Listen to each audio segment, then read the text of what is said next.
We have spoken to the government employees of Himachal Pradesh on the issue of OPS, the youth Agnipath scheme, and now we are going to speak with the farmers, apple farmers of Himachal Pradesh. They drive the economy of Himachal Pradesh. What are their issues? Are they happy with Jairam Thakur's government, or they think that there should be a change?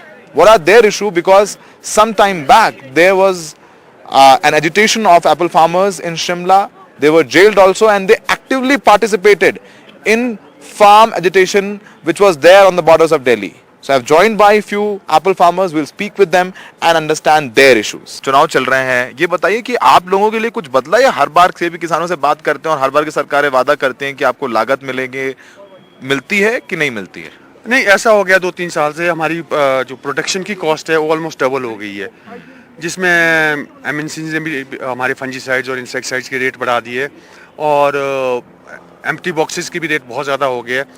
और जब जयराम जी CM बने थे मैं बड़ा खुश हुआ था, क्योंकि एक सेब वाले एरिया से आते थे, बागवानी वाले एरिया से थे। उन्होंने तो हमारे लिए ऐसी आंख बंद कर दी कि जैसे किसी देवते ने कर ली, किसी को देखना ही नहीं है। तो क्या प्रॉब्लम्स हुई? प्रॉब्लम्स ये हुई कि हमारी ओर कोई ध्यान ही नहीं दिया है बीजेपी सरकार ने, जब से जयराम जी बने हैं। जब धूमल जी थे तब काफ़ी होता था, मतलब ध्यान देते थे हमारी ओर। अब कोई ध्यान नहीं उनका हमारी ओर, मतलब देखा ही नहीं हमारी ओर, कोई हमारी सुनते ही नहीं है ये कि क्या करना है क्या नहीं करना है। लागत कैसे बढ़ गई आपकी? लागत ऐसे बढ़ गई, जो फंजीसाइड हमारे को 2 साल पहले 200 रुपये का पड़ता तो आज 400 का पड़ रहा है। वो एमएनसीज है मेन जो बनाती है। उस वक्त क्या होता था कि हमारे को सब्सिडी मिलती थी, तो सब्सिडी से ये नहीं होता था कि सबको मिलती थे पूरा सामान या पूरे फंजीसाइड्स या इंसेक्टिसाइड। उससे कंट्रोल रहता था रेट पे, जो कि कंट्रोल बिल्कुल खत्म हो गया जब से इन्होंने सब्सिडी हमारी खत्म की है। वो खत्म हो गई है। हाँ जी, हाँ जी। यहाँ हिमाचल में सेब की खेती होती है और अपर हिमाचल में खेती होती है, और आपका सेब हर जगह जाता है। यहाँ लोग कह रहे कि नहीं, यहाँ के तो किसान जो हैं वो वेल ऑफ है, उनके पास पैसा है और बेकार में प्रदर्शन में कुछ एक बीजेपी नेता मरा यार इनके पास महंगी गाड़ियों से आगे प्रदर्शन कर रहे हैं लोग, इनके मुद्दे ऐसे नहीं है, ये पॉलिटिकल मोटिवेटेड है। क्या चैलेंजेस हैं सेब की किसानी में आप लोगों के लिए? जैसे कि पंकज भाई ने आपको अभी बताया कि हमारी जो इनपुट है, कॉस्ट है, वो ऑलमोस्ट डबल हो गई है। हाँ। और मार्केट में अगर आप रेट्स कंपेयर करेंगे पिछले 10 सालों के, तो कहीं ना कहीं जो हमें 10 साल पहले रेट्स मिले थे, आज की डेट में भी वही रेट मिल रहे हैं। और मोर ओवर जो गवर्नमेंट है, they are not providing us with good supply chain, good facility, infrastructure में कोई ध्यान नहीं है। कोल्ड स्टोरेज, छोटे छोटे जो किसान हैं, एक छोटे लेवल पे, गांव लेवल पे, पंचायत लेवल पे, हमें कोई भी इंफ्रास्ट्रक्चर ऐसे नहीं मिल रहा है कि आप ये लगाइए, कोई उस पर सब्सिडी नहीं है। जो भी चीज़ें हैं वो बड़ी बड़ी एमएनसीज को मिल रही है, बड़े बड़े सीए स्टोर्स लग रहे हैं। तो हम चाहते हैं कि कहीं ना कहीं एक छोटी छोटी ऑर्गेनाइजेशंस है या छोटे ग्रोअर, कलेक्टिव ग्रोअर्स है, उनके लिए भी कुछ किया जाए। उनके लिए भी कुछ किया जाए। आपकी जो फसल की कीमतें हैं, सेब की फसल की कीमतें हैं, वो कैसे तय होती हैं? हमारे बाकी जो देश की ऑडियंस उनको समझाइए थोड़ा सा। जो हमारे यहाँ पे कीमतें हैं, हमारी जो गवर्नमेंट का एमएसपी है, वो जो भी सबसे गला पड़ा सेब है सिर्फ 7 से 8 रुपए किलो खरीदते हैं।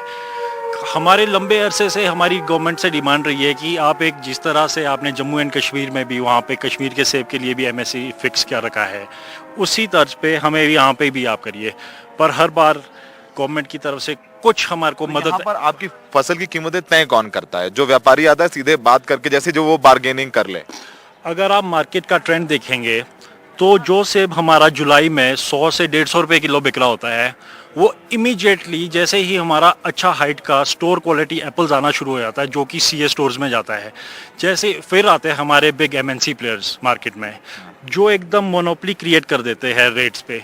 कोई बोलता है हम 60 रुपये लेंगे, और इमीडिएटली अगर लास्ट 2 साल का ट्रेंड देखेंगे आप मार्केट का, जो 100 रुपये मार्केट में सेब बिक रहा था, वो eventually that has come down to 50 और 60 रुपीज पर केजी। मतलब कोई बेस्ट क्वालिटी एप्पल, एमएसपी कोई तय नहीं है। वो 50 रुपए का सेब जो अच्छे क्वालिटी का, वो कितना बिकता होगा मान लीजिए दिल्ली में? आप देखिए, आप अगर गूगल पे खोलेंगे या मतलब कुछ भी डालेंगे तो you will see the good prices, कि जो हमसे 50-60 रुपए में एक अच्छा क्वालिटी का सेब मिल रहा है, वो मार्केट में आप देख लेना एमएनसीज में, मॉल्स में क्या रेट बिकता है।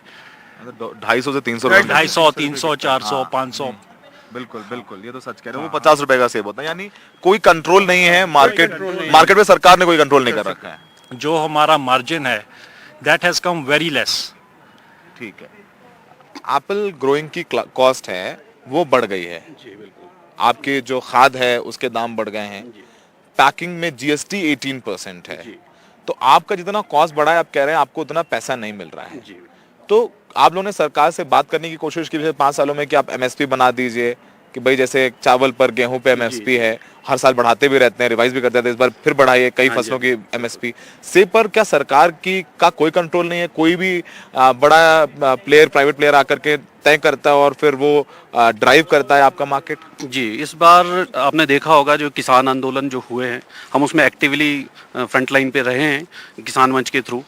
तो हमने सरकार से जो हमारी डिमांड्स है, 15-20 डिमांड्स जो हमारी थी, जो हमारी बागवानी को आने वाले समय में बचा सकती है, कि जो हमारी प्रोडक्शन कॉस्ट है वो किस तरह से पिछले 5 से 7 साल के अंदर ऑलमोस्ट डबल, जो चीज़ हमें 300 रुपये में मिलती थी आज वो 600 रुपये में है। पर हमारे जो सेब के प्राइसेस हैं, मार्केट प्राइस जो हमें मिलता है वो वहीं का 10 साल पहले जो था आज भी वही है। तो आप समझ लीजिए, जिस पे हमारा खर्चा 600 रुपये अगर पर बॉक्स पे एक साल में आता था उगाने में, सेब को उगाने में, आज वो 900 से 1100 रुपये चला गया है। और सेब के जो हमारे दाम हैं जो हमें मार्केट में मिल रहे हैं वो वही है, वो 1000 रुपये से लेकर 2000, वो जिस महीने में हम बेचते हैं। खाली मार्केट रहती है तो थोड़ी तेज़ मार्केट रहती है, पर जब एक गलत मार्केट में आता है, सारी बैट्स पीक पे होती है अपने हार्वेस्टिंग में, तो उस टाइम पे आप देखेंगे सेब के हालत इतने ख़राब हो जाते हैं कि लोगों को जो उचित दाम है उसका वो भी नहीं मिल पाता, जो कॉस्ट खर्चा आ रहा है। जब आंदोलन किया तो जयराम ठाकुर साहब जो मुख्यमंत्री हैं उन्होंने आपसे बातचीत की, कहा जा रहा है कि कमेटी बनाई गई आपकी मांगों पर विचार करने के लिए? सर, सारी जो मांगे थी हमारी उस पर इन्होंने कहा कि हम बात करेंगे, हम इस पे कुछ आगे अपनी कमेटी बिठाएंगे, वो एक रेट को तय करेगी मार्केट में सेब। पर जब हमने देखा जो हमारी मार्केट में जब सेब जाना था उससे पहले ही जो कमेटी बननी थी वो कमेटी बनी ही नहीं, उसने कोई डिसीजन लिया ही नहीं कि आपका प्राइस क्या होगा मार्केट में जाने से पहले। उसके लिए भी हमने इनसे बात की कि वो कमेटी आज कहाँ है जो आपने गठित की थी। जो आपके प्राइवेट प्लेयर्स है वो जो अपना रेट खोल रहे हैं वो अपनी मर्जी से खोल रहे हैं, और जो कमेटी आपके लिए आई नहीं बनी? बिल्कुल क्या आपके लिए एक चुनावी मुद्दा है? चुनावी मुद्दा, क्योंकि हमारी रोजी रोटी सिर्फ यही है, बागवानी, इसी से हम जुड़े हुए हैं। हमारे साल का खर्चा, हमारा जो भी रहना सहना है वो सब सेब पे डिपेंड है। अगर हमें इसी से ही अच्छे दाम नहीं मिलेंगे तो सोचिए हम सर्वाइव कैसे करेंगे आने वाले टाइम में।